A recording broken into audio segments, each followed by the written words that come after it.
Por mais de 30 anos, o voo TR-219 foi considerado um fantasma, desaparecido no Ártico sem deixar vestígios. Nenhum destroço, nenhum sinal de emergência, apenas o silêncio. Então, no início de 2024, cientistas fizeram uma descoberta surpreendente sob o gelo: o avião desaparecido. Mas o que encontraram em seguida foi ainda mais intrigante. Objetos misteriosos estavam ao lado dos destroços, levantando perguntas que ninguém esperava. Essa descoberta poderia reescrever a história? A tripulação teria sobrevivido por mais tempo do que se imaginava? As respostas são tão enigmáticas quanto fascinantes. Junte-se a nós enquanto mergulhamos nesse mistério gelado e tentamos descobrir a verdade por trás do voo TR-219. Descoberta chocante sob o gelo do Ártico era uma noite congelante de janeiro, no ano de 2024. O Dr. Michael Blackwood estava curvado sobre sua mesa desorganizada em uma estação de pesquisa remota no Ártico, completamente absorvido pelas imagens de satélite em alta resolução que brilhavam em seu monitor. Lá fora, o vento uivava como uma fera faminta, sacudindo as paredes reforçadas do laboratório como se tentasse invadir o local. O termômetro marcava 28 graus negativos Celsius, um frio brutal. Mas após mais de 3 décadas vivendo nos ambientes mais implacáveis do planeta, Blackwood dizia a si mesmo que já havia se acostumado com o frio. Ainda assim, naquela noite, não era o frio que fazia sua espinha gelar. Um dos satélites da estação havia captado algo impossível, algo enterrado profundamente sob o gelo. A princípio, ele achou que fosse apenas outra anomalia geológica, mas as leituras contavam uma história diferente. A estrutura era metálica, e isso por si só não fazia sentido. De acordo com a história oficial, nunca houve uma civilização avançada no Ártico. Seus pensamentos foram interrompidos pelo som apressado de passos pesados, ecoando sobre o piso gelado. A porta se abriu com força. Amanda Noah, uma jovem especialista em radar, mas com uma mente afiada, entrou às pressas. Seu fôlego saía em rajadas curtas e congeladas. Nas mãos, ela segurava uma pilha espessa de impressões, agarrando as bordas com tanta força que seus nós dos dedos estavam pálidos. Dr. Blackwood, o senhor precisa ver isso, disse ela, com a voz carregada de urgência. Ela jogou os scans de imagem térmica sobre a mesa, espalhando-os como peças de um quebra-cabeça sem solução. Suas mãos tremiam levemente, enquanto apontava para um conjunto de assinaturas térmicas que brilhavam contra o azul profundo da paisagem congelada. Olhe esses padrões, insistiu ela, com os olhos fixos nos dele. Isso não são flutuações aleatórias de calor. Eles formam uma rede geométrica precisa. O que estiver lá embaixo está gerando calor, e é uma estrutura intencional. O pulso de Blackwood acelerou enquanto ele traçava as linhas com a ponta dos dedos. A simetria, a organização. Aquilo não era natural. A natureza não cria ângulos perfeitos nem grades ordenadas, muito menos sob milhares de anos de gelo glacial. Sua mente disparava com implicações perturbadoras. Se aquilo era mesmo uma estrutura artificial, então ela tinha que ser antiga. Possivelmente mais antiga do que qualquer coisa que a humanidade já tivesse descoberto. Blackwood analisava os dados com concentração intensa. As dimensões da estrutura quase batiam com as do voo TR-219, desaparecido há décadas. Mas havia algo a mais. Algo incômodo. O gelo ao redor do local não seguia formações típicas. Ele apresentava padrões repetitivos e estranhos, como se alguma força desconhecida esculpisse os mesmos caminhos através da paisagem congelada por anos. Os sulcos profundos e as formações em espiral sugeriam um movimento não natural sob a superfície, algo que desafiava qualquer explicação simples. Percebendo a urgência da descoberta, uma das mais ambiciosas expedições científicas do Ártico foi aprovada em questão de dias. A equipe montada não era composta apenas por cientistas. Era uma força-tarefa de elite, formada por especialistas, cada um mestre em sua área. Jack Morrison, engenheiro veterano com 20 anos, de experiência trabalhando em condições polares extremas, foi encarregado de liderar as operações técnicas. Ao seu lado estava Catherine Walsh, uma especialista em sobrevivência que passou anos treinando nos ambientes mais hostis do planeta, desde a tundra da Antártica até as zonas mortais do Himalaia. Dando suporte à missão, havia 30 especialistas altamente treinados, incluindo glaciologistas, climatologistas e geofísicos, todos correndo contra o tempo para desvendar os segredos escondidos sob o gelo. O tempo era o maior inimigo.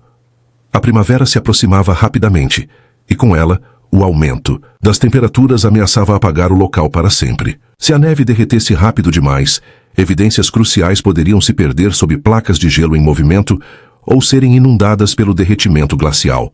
A missão exigia o transporte de 80 toneladas de equipamentos pela vastidão do Ártico, uma operação que levou a logística ao limite. 4 helicópteros de grande porte, cada um com capacidade para transportar mais de 7.000 quilos, trabalharam dia e noite enfrentando ventos cortantes e visibilidade quase nula. Para entregar unidades de suporte à vida, geradores industriais, radares de penetração profunda e equipamentos de perfuração de última geração. Os suprimentos incluíam módulos habitacionais isolados, projetados para resistir a temperaturas de até 50 graus Celsius negativos, estações médicas de emergência e um centro de comando especializado, equipado com conexão via satélite em tempo real para transmissão contínua de dados. O voo desaparecido era a véspera de Natal do ano de 1991, uma noite repleta de calor, risos e da magia típica das festas de fim de ano. Em todo o mundo, famílias se reuniam em volta da lareira, crianças lutavam contra o sono na esperança de ver o Papai Noel, e o ar estava impregnado com o aroma irresistível das ceias natalinas. Mas muito acima do Ártico congelado, longe das luzes cintilantes e da alegria festiva, o voo TR-219 cruzava o céu, escuro do inverno. A bordo, 150 passageiros e membros da tripulação estavam acomodados para o que deveria ser uma jornada tranquila. Pais sussurravam promessas de surpresas na manhã de Natal aos filhos inquietos. Casais trocavam olhares carinhosos, ansiosos por reencontros há muito esperados. Comissários de bordo caminhavam pelos corredores oferecendo xícaras fumegantes de chocolate quente, enquanto uma suave música natalina tocava ao fundo. Pelas janelas, via-se um vasto deserto de gelo banhado pela luz prateada da lua cheia. Na cabine de comando, o comandante Daniel Henderson e sua experiente equipe estavam tranquilos. Aquela rota já era familiar, uma travessia que haviam feito inúmeras vezes. A aeronave, um robusto Lockheed LT-11 TriStar, era projetada para voos de longa distância e conhecida por sua confiabilidade. Tudo indicava que seria uma viagem rotineira, mas sem aviso, o clima no Ártico se transformou drasticamente. Uma tempestade de inverno colossal surgiu do nada, atingindo o avião com força assustadora. Os ventos ultrapassaram 120 metros por segundo, fortes o bastante para arrancar árvores do chão e colidir blocos de gelo. A temperatura externa despencou para menos 40 graus Celsius, frio suficiente para congelar a pele exposta em segundos. A neve engrossou, formando um turbilhão branco que apagava o horizonte. O avião começou a tremer violentamente. Compartimentos superiores se abriram, lançando bagagens pelos corredores. Passageiros engasgavam de susto enquanto a aeronave balançava como um brinquedo preso em um furacão. E então, o momento mais assustador. Uma explosão ensurdecedora ecoou pela cabine. Um dos motores havia falhado. O avião inclinou-se perigosamente para o lado. As luzes de emergência piscaram. Máscaras de oxigênio caíram do teto. O pânico se espalhou. Da cabine, a voz do comandante Henderson soou pelo rádio, urgente e tensa. Mayday. Turbulência severa. Falha no motor. Precisamos de assistência imediata. E então, silêncio. O voo TR-219 havia desaparecido. Nenhum sinal de emergência. Nenhuma transmissão de pouso forçado. Num segundo cortava o céu ártico. No seguinte havia sumido. O mundo da aviação entrou em colapso. Horas depois, uma operação de busca em larga escala foi iniciada. 8 aeronaves enfrentaram a tempestade brutal, vasculhando os céus em busca de qualquer indício do voo desaparecido. 4 gigantescos navios quebra-gelo abriram caminho pelo mar congelado, tentando encontrar destroços antes que sumissem sob o gelo. Até satélites militares foram reposicionados para vasculhar a região, mas a tempestade havia apagado todos os vestígios. Dias viraram semanas, mais de 600 horas de buscas incessantes, e nada, nenhum destroço, nenhuma mancha de óleo, nenhuma transmissão da caixa preta. Era como se o voo TR-219 tivesse sido engolido pelo próprio Ártico. Em janeiro, as autoridades não tiveram escolha senão encerrar a busca. Famílias devastadas ficaram sem respostas, com apenas o silêncio de um mistério que se recusava a ser resolvido. Durante mais de 3 décadas, O desaparecimento do voo TR-219 permaneceu como um dos maiores enigmas da história da aviação. Alguns especialistas teorizavam que a aeronave teria se partido no ar, com os destroços espalhados pelo impiedoso Oceano Ártico. Outros sussurravam sobre forças estranhas e inexplicáveis, distúrbios eletromagnéticos incomuns, vórtices misteriosos, ou até mesmo fenômenos além da compreensão humana. O mistério congelado. 2 equipes dedicadas trabalhavam em turnos exaustivos, forçando seus corpos ao limite enquanto enfrentavam o frio impiedoso. Equipados com brocas térmicas de alta tecnologia e sondas aquecidas, eles derretiam lentamente as camadas densas de gelo congelado, avançando com extrema cautela. Mas o progresso era dolorosamente lento. Os sensores mal registravam aumento de temperatura, e o tempo escorria por entre seus dedos. A primavera se aproximava, trazendo temperaturas em elevação, que poderiam transformar todo o local de escavação em um poço perigoso de lama e água congelada. Se não fossem rápidos, todo o trabalho árduo se perderia, deixando para trás apenas um lago gelado engolindo o progresso. Então, finalmente, a 20 metros de profundidade, ocorreu o primeiro avanço. Um bloco irregular de gelo se partiu, revelando algo metálico por baixo. A equipe prendeu a respiração enquanto removia cuidadosamente a geada, expondo a cauda longamente soterrada de um avião. A fuselagem metálica, opaca pelo passar das décadas naquela prisão gelada, estava danificada, mas estranhamente reconhecível. E ali, quase invisível através do gelo e da corrosão, estava o emblema desbotado de uma companhia aérea. A visão fez um calafrio percorrer suas espinhas. Aquilo não era mais boato. Não era uma teoria da conspiração antiga. Aquele avião era real. Eles haviam encontrado, mas algo não parecia certo. Amanda, uma das pesquisadoras principais, foi a primeira a notar. O gelo ao redor da fuselagem não era liso e intocado como o restante da geleira. Tinha padrões estranhos. Trilhas finas, sinuosas, que se curvavam e retorciam de maneira não natural ao redor da estrutura. A princípio, pensaram que fosse apenas uma movimentação natural do gelo. Mas então veio o verdadeiro choque. Pegadas. Todas as manhãs, novas marcas frescas surgiam na neve. Não eram distúrbios causados pelo vento ou por deslocamento natural do gelo. Eram precisas, deliberadas, como se alguém ou algo estivesse circulando o local com um propósito, e as coisas ficaram ainda mais estranhas. Conforme mapeavam o terreno, marcando áreas instáveis com bandeiras vermelhas, começaram a perceber um padrão perturbador. Algumas das marcações não estavam espalhadas aleatoriamente. Elas pareciam levar a algum lugar, quase como se algo estivesse tentando guiá-los. Naquela mesma noite, o primeiro evento estranho aconteceu. Do nada, uma rajada poderosa de vento cortou a imensidão congelada, arrancando os cabos de fixação do gerador principal. A estrutura enorme gemeu, tombando perigosamente para um lado, direto na direção de Amanda. A nevasca uivava, abafando os gritos da equipe. Quando parecia que Amanda seria atingida, um movimento cortou a neve giratória. O lince gigante saltou à frente com velocidade, inacreditável, atingindo Amanda de lado e tirando-a da linha de perigo.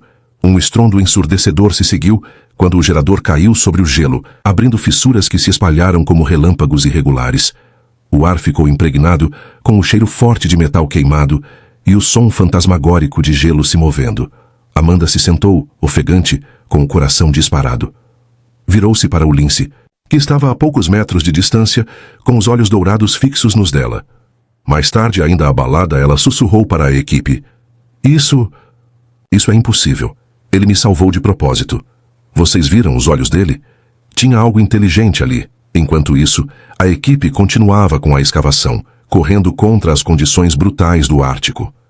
Refletores gigantes lançavam uma luz fantasmagórica sobre as paredes de gelo, com feixes intermitentes, criando sombras dançantes que pareciam quase vivas.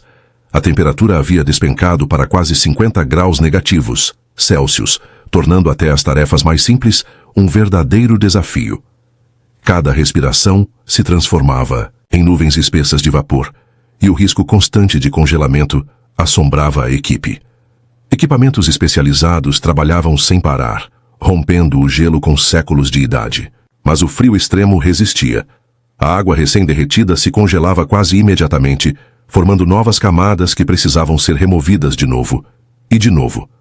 A equipe usava 12 bombas industriais enormes, funcionando com capacidade total, apenas para impedir que o local de escavação congelasse por completo. Jack Morrison já tinha visto muitas formações de gelo incomuns em sua carreira, mas nada como aquilo. Enquanto estudava o labirinto de túneis congelados sob seus pés, passou a mão enluvada pelas paredes lisas e anormalmente perfeitas. Os linces gigantes em território proibido. No meio da implacável vastidão do Ártico, onde a sobrevivência é um teste brutal até mesmo para os predadores mais poderosos, como ursos polares, lobos e carcajus, a bióloga Catherine Walsh acreditava que já tinha visto de tudo. Depois de mais de 20 anos estudando o mundo cru e selvagem do comportamento predatório, poucas coisas ainda a surpreendiam. Mas uma descoberta feita próxima à sua remota estação de pesquisa desafiou tudo o que ela pensava saber sobre a vida selvagem do Ártico. Tudo começou com um conjunto de pegadas impressas na neve fresca. A princípio, pareciam marcas deixadas por um urso polar. Mas havia algo errado. As pegadas eram muito redondas, simétricas demais.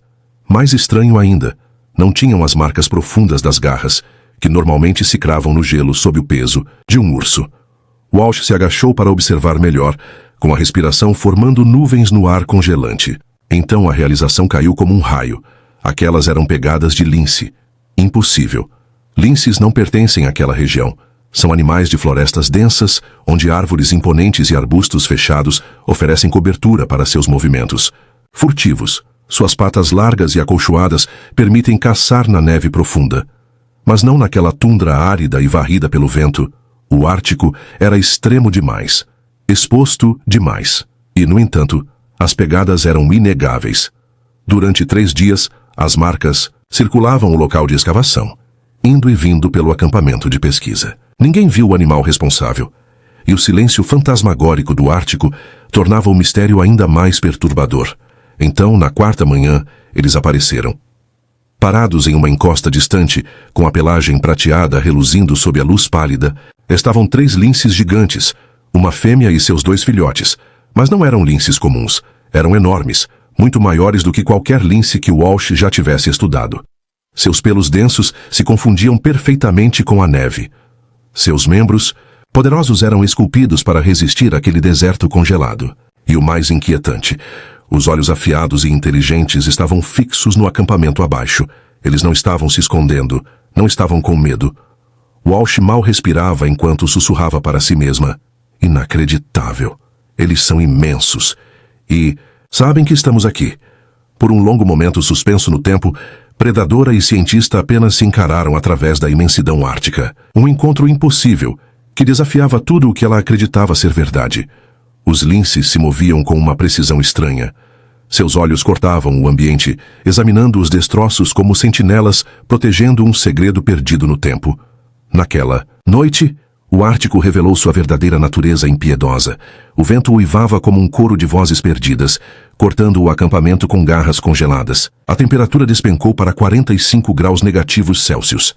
A equipe já havia enfrentado tempestades brutais antes, mas aquela era diferente. Não era apenas uma tempestade. Amanda, uma das pesquisadoras, voltava da estação geradora, suas botas estalando contra o chão enregelado. Ela apertou mais o cachecol contra o rosto, tentando se proteger do vento cortante. Foi então que um estalo agudo e fora do comum rasgou o ar. Um segundo depois, o solo sob a estação gemeu e então cedeu. Décadas de permafrost instável haviam enfraquecido a base do gelo, e agora ele colapsava. O gerador de reserva, centenas de quilos de aço e maquinário, tombou para a frente, hesitando por um instante antes de despencar direto em direção a Amanda. Não havia tempo para correr. Não havia tempo para pensar. Então, do meio da tempestade, um vulto prateado surgiu. A mãe Lince. Movendo-se mais rápido do que qualquer criatura deveria conseguir em um frio tão extremo, ela se lançou contra Amanda, colidindo com uma força impressionante. O impacto a arremessou para trás, exatamente quando o gerador despencava, esmagando o gelo onde ela estivera um segundo antes. Um estrondo ensurdecedor ecoou por aquela terra congelada, seguido por um silêncio assustador. Amanda caiu no chão com força, sem ar, com a respiração arrancada do peito. A neve grudava em seus cílios, e por um momento tudo o que ela conseguia ouvir era o próprio coração batendo no peito. Então, calor. Um peso vivo e pesado se deitou sobre ela. O lince. Ele não fugiu. Não rosnou. Não mostrou os dentes. Em vez disso, curvou-se levemente, protegendo Amanda do vento cortante com sua pelagem de inverno. A respiração da criatura era profunda e constante. Nem alarmada nem selvagem, Amanda virou o rosto encontrando o olhar do animal. E naqueles olhos dourados, viu algo que não conseguia explicar. Não era só instinto. Era consciência. Era reconhecimento. Então, tão silenciosamente quanto havia aparecido, o lince se afastou. E num piscar de olhos desapareceu. Agora é hora do bônus da capa. Se você chegou até aqui e está gostando, deixe seu like. Um avião de passageiros desapareceu sem deixar rastros, perdido por décadas na selva congelada. Então, anos depois, pesquisadores encontraram sua fuselagem, congelada no tempo, sob camadas espessas de neve. Dentro, eles descobriram restos inquietantes. Passageiros esqueléticos ainda sentados em seus assentos, com seus pertences intactos. Mas algo mais espreitava por perto. Pegadas circulavam a fuselagem, e olhos brilhantes observavam das sombras. Lynxes haviam transformado o local do acidente em seu território de caça. Os guardiões fantasmagóricos do Ártico. Quando a equipe encontrou aqueles antigos diários, as reações foram diversas. Jack Morrison os descartou como delírios de alguém prestes a perder as forças. Mas Catherine Walsh não estava tão certa. Ela havia passado 2 décadas estudando predadores árticos e jamais vira um lynx agir da forma descrita ali. Enquanto isso, o gelo desaparecia mais rápido do que eles conseguiam acompanhar. A cada dia, as rachaduras no solo congelado ficavam mais largas. O tempo estava escapando por entre os dedos. Michael Blackwood pressionou a equipe a acelerar os trabalhos. Ele sabia que restavam apenas poucos dias antes que o local se tornasse perigoso demais. Então, no fim de fevereiro, uma descoberta extraordinária. No compartimento de carga do avião, escondido entre equipamentos científicos, havia um diário. Envelhecido, pertencia ao meteorologista do voo TR-219. A última anotação, datada de 23 de dezembro de 1991, às 15h10, descrevia estranhos distúrbios atmosféricos e falhas nos instrumentos, coisas que desafiavam qualquer explicação. Mas o que mais arrepiou a equipe foi o que estava ao lado do diário, uma câmera. E dentro dela, uma única imagem. Uma foto borrada e perturbadora de um lynx gigantesco, seu pelo brilhando sob a luz das auroras boreais. Como se isso já não fosse estranho o suficiente, a contracapa do diário trazia uma última mensagem, escrita com caligrafia trêmula. Eles são os guardiões deste lugar, sabem mais do que podemos compreender. No início de março, o tempo estava acabando. Com a chegada da primavera, o gelo derretia rapidamente, transformando a escavação numa corrida frenética contra a natureza. A cada dia, o solo se tornava mais mole, dificultando a escavação, e logo todo o local estaria soterrado por lama e água. Mas algo ainda mais estranho começou a acontecer. Os lynxes, geralmente esquivos e tímidos, começaram a aparecer, com mais frequência, agindo de forma inexplicável. Este lynx não é apenas inteligente, admitiu Catherine em uma entrevista. Ele lembra. À medida que o dia final se aproximava, a equipe se preparava para evacuar. O gelo sumia a olhos vistos, tornando o solo cada vez mais instável. Foi então que Amanda viu algo, uma fêmea de lynx. Seus olhos penetrantes fixos na equipe, andava de um lado para o outro, inquieta. Então, como se os guiasse, ela chamou a atenção deles para um único filhote, que permanecia parado sobre o que parecia ser chão firme. Curiosos, os pesquisadores seguiram cuidadosamente as pegadas dos animais. O que encontraram os deixou sem palavras.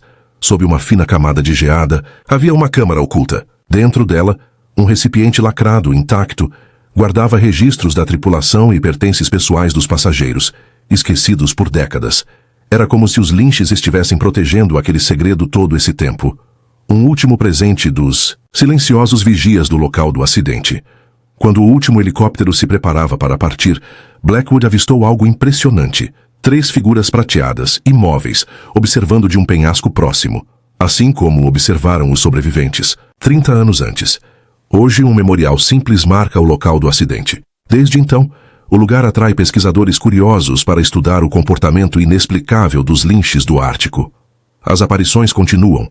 Figuras fantasmagóricas movendo-se silenciosamente entre o gelo, seus pelos prateados se confundindo com a paisagem congelada. Eles ainda estão lá. Ainda observam. Como se protegessem a terra onde a natureza revelou um de seus maiores segredos. A pesquisa de Catherine Walsh sobre os linches do voo TR-219 desafiou tudo o que se acreditava sobre a inteligência animal. O que descobrimos, disse ela, vai além da simples sobrevivência. Essas criaturas demonstraram algo mais profundo: empatia, uma qualidade que até hoje acreditávamos ser exclusivamente humana. O acidente no Articuma. Semana após o início das buscas, a equipe finalmente alcançou a cabine de passageiros. O que encontraram foi como entrar em um momento congelado no tempo. Canecas de café ainda estavam presas às mesas, como se esperassem que seus donos voltassem. Revistas, com a leitura pela metade, permaneciam abertas sobre os assentos, suas páginas imóveis, nem sequer tocadas pela menor brisa. Uma boneca infantil intocada jazia abandonada no corredor, seus olhos de vidro fitando o vazio. Mas a descoberta mais inquietante foi um pequeno diário de capa de couro, guardado no bolso de um assento da primeira classe. Pertencia à comissária, de bordo Sarah Parker. Suas anotações revelavam a história de superação dos sobreviventes contra o frio brutal do Ártico. No dia 25 de dezembro de 1991, dos 150 passageiros, apenas 28 sobreviveram ao impacto. Eles se reuniram na parte frontal do avião, compartilhando o calor dos corpos e qualquer suprimento que pudessem encontrar. O capitão Henderson assumiu o comando, organizando turnos para racionar comida e combustível. Mas à noite, sons estranhos ecoavam pela neve congelada. Estalos de galhos, ruídos baixos. Algo os observava lá fora. Eles não estavam sozinhos. No dia 27 de dezembro, a temperatura despencou para 52 graus Celsius negativos. Mais 4 vidas foram perdidas, vencidas pelo frio implacável. Uma jovem chamada Jane perguntava constantemente por sua mãe, mas ninguém tinha coragem de contar a verdade. No dia 28, algo inacreditável aconteceu. Lebres árticas recém-abatidas foram encontradas na entrada do avião. Os corpos estavam intactos, como se tivessem sido deixados ali de propósito. Naquela noite, olhos brilhantes os observaram da escuridão. Não eram olhos ameaçadores, mas vigilantes. Silhuetas grandes e ágeis moviam-se pela neve, além do alcance da luz. Linches, não como predadores, mas como guardiões silenciosos. No dia 30 de dezembro, o frio seguia impiedoso. Mais 11 pessoas adormeceram e não acordaram, seus corpos congelados antes do amanhecer. Os sobreviventes se agarravam à vida, as forças se esvaindo, e ainda assim, os linches permaneciam por perto. Eles se moviam como fantasmas, discretos e atentos. Sua presença trazia um conforto inexplicável. Então, uma fêmea aproximou-se trazendo seus filhotes, como se os oferecessem confiança. Os sobreviventes já não temiam os animais. Sem eles, talvez não tivessem sobrevivido mais. Uma noite. No dia 2 de janeiro de 1992, restavam apenas 12. Os linches ainda estavam lá. Iam e vinham como espíritos. Suas pegadas sumiam com o vento. No dia 10 de janeiro, apenas 5 haviam sobrevivido. Os linches começaram a trazer comida. Um deles até se enroscou ao lado de uma mulher debilitada, dividindo o calor de seu corpo. Foi quando Sarah compreendeu. Eles não estavam apenas sobrevivendo juntos. Aqueles animais estavam protegendo os humanos. No dia 15 de janeiro, Sarah era a única restante, mas ela não estava sozinha. Os linches permaneciam ao seu lado. Seus olhos atentos carregavam algo além do instinto. Ela já não sentia o frio, cortante em sua presença. E então compreendeu uma verdade poderosa. Ninguém deveria estar sozinho nesse silêncio congelado. A leitura do diário inquietou a equipe de pesquisa. Jack Morrison descartou como devaneios de uma mente à beira do colapso. Mas Catherine Walsh, especialista em predadores árticos, não tinha tanta certeza. Lynxes não agem assim, ao menos em nenhum caso documentado. Enquanto isso, o local da escavação tornava-se perigosamente instável. O gelo estava derretendo rapidamente, rachaduras se espalhando como veias pela paisagem congelada. Então, no meio de fevereiro, a tragédia atingiu. Um pico súbito de temperatura deslocou imensas placas de gelo, rasgando o terreno. A equipe correu para evacuar, mas 3 membros ficaram presos do outro lado de uma fenda que se alargava. "Vocês não vão conseguir sair daí!" gritou Amanda, sua voz mal sendo ouvida no meio da nevasca. Foi então que, entre o nevoeiro branco, uma sombra surgiu. Um lynx apareceu no meio da tempestade, seguido por seus filhotes. Obrigado pela sua companhia Aproveite e clique nos cards da tela para assistir a mais um vídeo. Não se esqueça de deixar o like e se inscrever.